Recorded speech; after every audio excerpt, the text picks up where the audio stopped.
Нәруыз құрылымының деңгейлері. Сәлеметсіздер ме, оқушылар? Бүгін біз нәруыздың құрылымдық деңгейлерін қарастырамыз. Нәруыздар тіршіліктің негізі, ал олардың мономерлері 20 түрлі амин қышқылдары.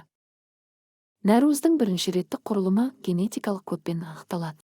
Бұл полипептидтік тізбектегі амин қышқылдарының реті. Амин қышқылдары пептидтік байланыстар арқылы қосылады. Бұл байланыстар бір амин қышқылының амин тобы мен басқа амин қышқылының карбоксил тобы арасында түзіледі. Нәруыздар бір-бірінен бірінші реттік құрылымды құрайтын амин қышқылдарының реттілігі бойынша ажыратылады. Полипептидтік тізбектің кеңістіктегі оралма тәрізді пішіні нәруыздың екінші реттік құрылымы. Ол сутектік байланыстар арқылы қалыптасады. Негізгі түрлері альфа-спираль және бета-қатпарлы қабат. Альфа-спираль берік құрылым, ал бета-қатпарлы қабат бірнеше полипептидтік тізбектерден тұрады. Нәруыздың екінші реттік құрылымы оның бірінші реттік құрылымына тәуелді. Нәруыздың үшінші реттік құрылымы барлық атомдардың кеңістікте орналасуы.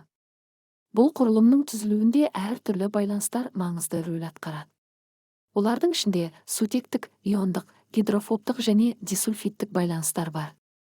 Нәруыздың төртінші реттік құрылымы бірнеше полипептидтік тізбектерден тұратын құрылым.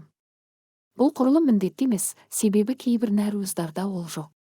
Олигомерлі нәруыздар бірнеше конформация түрінде болады. Осымен нәруыздың құрылымдық деңгейлері туралы қысқаша түсіндірмеміз аяқталды. Назарларыңызға рахмет.